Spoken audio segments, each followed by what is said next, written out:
Apa pun kita kena lihat dan meneliti contoh-contoh yang dikemukakan sama ada dari pihak tokoh-tokoh Islam ataupun tokoh-tokoh di Barat. Sebagai contoh, seorang tokoh di Barat yang bernama Edward L. Farmer, beliau mengungkapkan antara perkara-perkara yang kita perlu ambil kira ataupun kepentingan untuk menentukan bagaimana sesuatu tempat, wilayah, daerah ataupun negara yang telah kita kata kalau bayar zakat ni cukup haul, cukup nisab. Tetapi untuk menetapkan sesuatu penempatan tu boleh dah mencapai tahap ketamadunan dan peradaban yang tinggi, dia menggariskan 7 benda ataupun 7 perkara. Yang ni dia sebut dalam penulisan dia, Comparative History of Civilization in Asia. Baik, yang dia sebut 7 benda tu, yang pertama untuk melayakkan sesuatu tempat itu dikatakan mempunyai ketamadunan dan peradaban yang hebat, yang pertama ialah memiliki penempatan yang kekal. Maksudnya dia bukan jenis pindah randah. Dia bukan sekejap buat di sini kemudian pindah pi sana. Sekejap duduk sini kemudian pi ke sana. Tak ada. Dia adalah satu penempatan yang kekal. Yang mana dalam terma penempatan yang kekal ini merujuk kepada tanah yang terpilih. Maksudnya kita sebelum nak bangunkan ketamadunan dan peradaban di sesuatu tempat, mereka memastikan tempat yang dipilih itu antara kawasan yang selamat, kawasan yang memudahkan perhubungan dua hala dengan kelompok dan kumpulan lain. Sebagai contoh, banyak tamadun-tamadun dahulu dibina di pinggir-pinggir sungai ataupun di sisi tepian-tepian laut untuk memudahkan proses perdagangan, proses kedatangan, terutama datang nak berniaga, terutama datang nak berekonomi, terutama datang nak bersosial dan urusan-urusan besar yang lain. Yang pastinya yang jadi keutamaan ialah kawasan tersebut mesti makmur dan subur. Maksudnya boleh dibangunkan sumber ekonomi dia, boleh direvolusikan konteks pertanian dia. Itu sebagai contoh. Yang pertama, penempatan mesti kekal. Yang kedua ialah revolusi pertanian. Untuk mengekalkan sesebuah ketamadunan dan untuk mengekalkan sesebuah peradaban, kita memerlukan satu konteks kemantapan dari satu sisi, iaitu dari sudut sumber muka bumi dia, tanah. Kebiasaan tanah digunakan untuk pertanian, tanah digunakan untuk bercucuk tanam. Dari sudut zahir, apa yang berada atas dia, kita boleh tanam macam-macam. Dan sebelum ini, bila kita memilih tanah yang subur, tanah yang baik, maka dia dapat dijadikan sebagai asas sumber ekonomi, sumber makanan, sumber minuman. Bukan sahaja bagi orang yang tak berduduk dan menetap di sesuatu kawasan, tetapi memudahkan bagi konteks yang kedua. Kebiasaan bila ada manusia, ada juga haiwan, ada juga binatang. Sama ada haiwan-haiwan liar yang memang sejak lama menempati kawasan tersebut, lebih-lebih lagi haiwan yang dibela, haiwan yang dipelihara, haiwan yang digembala juga memudahkan untuk mendapatkan sumber-sumber makanan dalam konteks tersebut. Jadi bukan manusia kita saja nak senang makan, bukan kita saja senang manusia nak minum, haiwan juga senang nak cari makan, haiwan juga senang nak cari minum. Dan dia juga biasanya dicari kawasan yang tidak terdedah dengan kawasan-kawasan yang mempunyai kemarau yang tinggi. Maksudnya kawasan ni kawasan biasa, kawasan yang lembap, kawasan yang subur. Itu sebagai contoh. Yang ketiga, dia kena ada stratifikasi sosial. Apakah yang dimaksudkan dengan stratifikasi sosial? Dia ada kelas-kelas. Maksudnya seseorang pemerintah mengelaskan status orang yang hidup, orang yang tinggal, orang yang menghuni kawasan ketamadunan dan peradaban tersebut dengan kelas-kelas tertentu. kelas-kelas di sini mungkin ada perbezaan dari sudut satu tamadun dengan tamadun yang lain. Ada yang mengelaskan ketamadunan itu dari sudut kasta. Sebagai contoh, zaman di India dulu, ada kasta Brahmin, ada kasta Ksatria, ada kasta Parya dan kasta-kasta yang lain. Tetapi itu adalah kasta yang berbeza dengan disebutkan dalam konteks sosial tadi. Dari sudut kasta kemanusiaan tidak dititik beratkan dalam konteks stratifikasi ini. Tetapi yang dimaksudkan ialah nak menggunakan sepenuhnya kemampuan yang ada pada manusia untuk mengolah kemahiran, kehebatan, keilmuan yang ada pada diri setiap orang. Contoh, orang ni diberi kelebihan dari sudut tertentu, maka status yang kita nak letak gerak kerja dia dalam masyarakat, ini kerja dia. Kalau orang ni diberi kelebihan tertentu, tengok kepada gaya dia, kemahiran macam ni, kita letak ni status dia dalam masyarakat. Sama macam kita hari ni. Kita nak letak seseorang di satu-satu kementerian, kita nak letak seseorang di satu-satu jabatan mengikut apa? Mengikut keahlian yang ada pada dia, otoriti yang ada pada dia, ilmu yang ada pada dia, kemahiran yang ada pada dia, yang melayakkan dia duduk tempat-tempat yang dia duduki dan jawati sekarang. Ini berlaku sampai hari ini pun. Jadi kita letakkan mengikut kriteria orang yang mempunyai kemampuan untuk menduduki status dan jawatan tersebut, bukan dari sudut kasta seperti yang dibicarakan di India tadi. Okey, yang ketiga itulah dia stratifikasi sosial.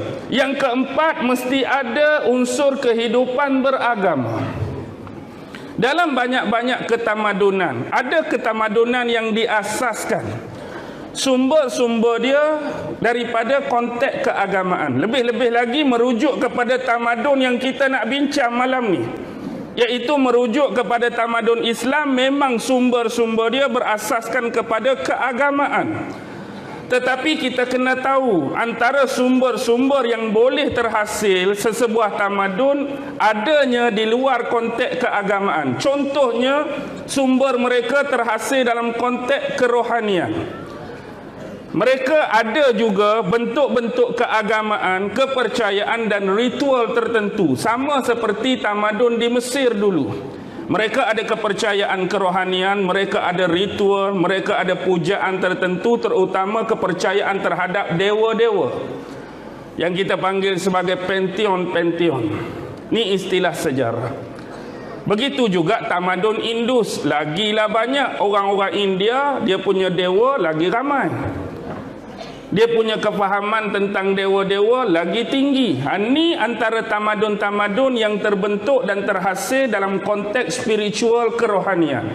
Ada juga kadang-kadang sumber mereka daripada ilmu pengetahuan dan intelektual, terutama yang melibatkan tamadun apa?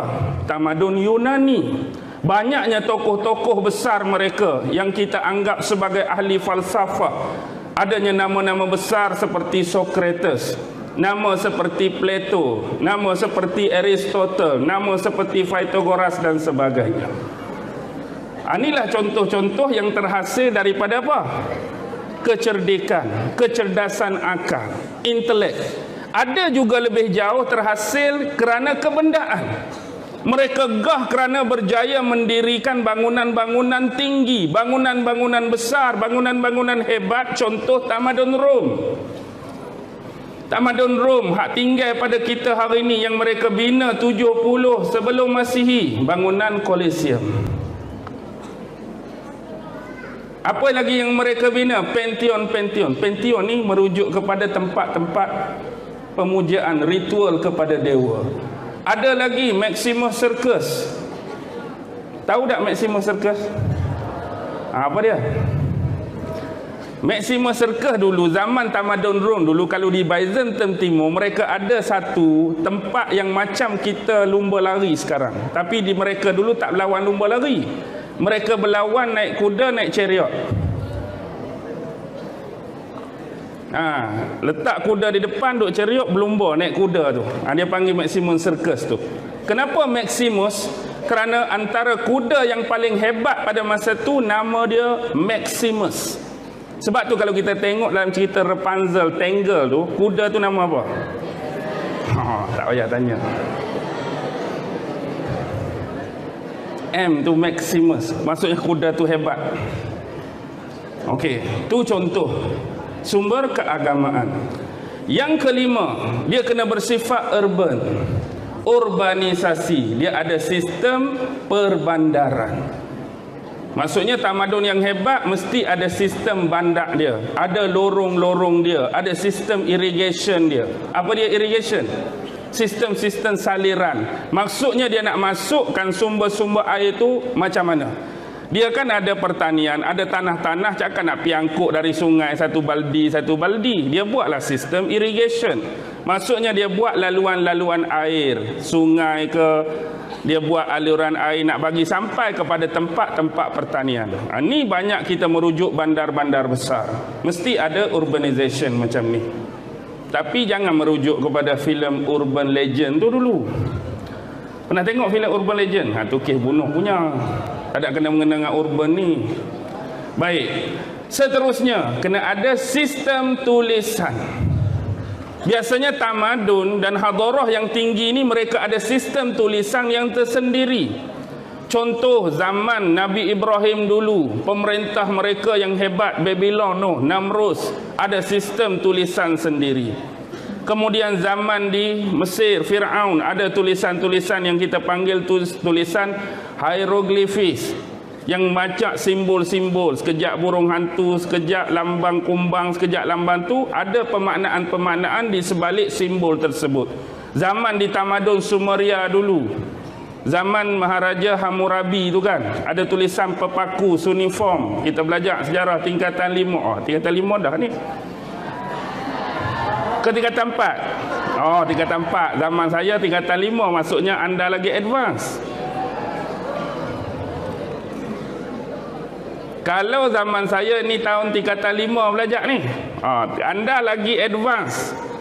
Saya belajar dulu SPM 1993. Lah ni 2019 dah dialihkan ke tingkatan 4. Maksudnya anda boleh banyak lagi teroka untuk tingkatan 5.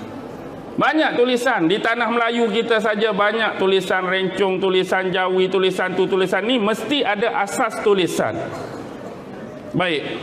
Yang keseterusnya iaitu pembahagian sistem kerja dan inovasi pada teknologi. Maksudnya dia meletakkan tahap-tahap kerja. Contoh, ada yang bertindak sebagai pemerintah, ada yang bertindak sebagai menteri, ada yang bertindak sebagai pengawal bandar, ada yang bertindak sebagai pekerja, ada yang bertindak sebagai tentera, ada sebagai petani, ada sebagai peniaga. Maksudnya dia susun struktur kemasyarakatan sesebuah tamadun. Dan adanya inovasi pada teknologi mereka. Maksudnya ada sesuatu yang hebat yang tidak ada pada tamadun sebelum ni ditemukan ataupun baru diwujud dan dimunculkan zaman era ketamadunan mereka. Ini kita boleh tengok banyak dalam sejarah. Sekurang-kurangnya, seminima-minima, inilah 7 benda untuk melayakkan satu-satu kawasan, satu-satu penempatan menjadi sebuah tamadun dan peradaban yang hebat. Boleh ingat tak 7 tadi? Boleh, memang hebat. Okey, bagus.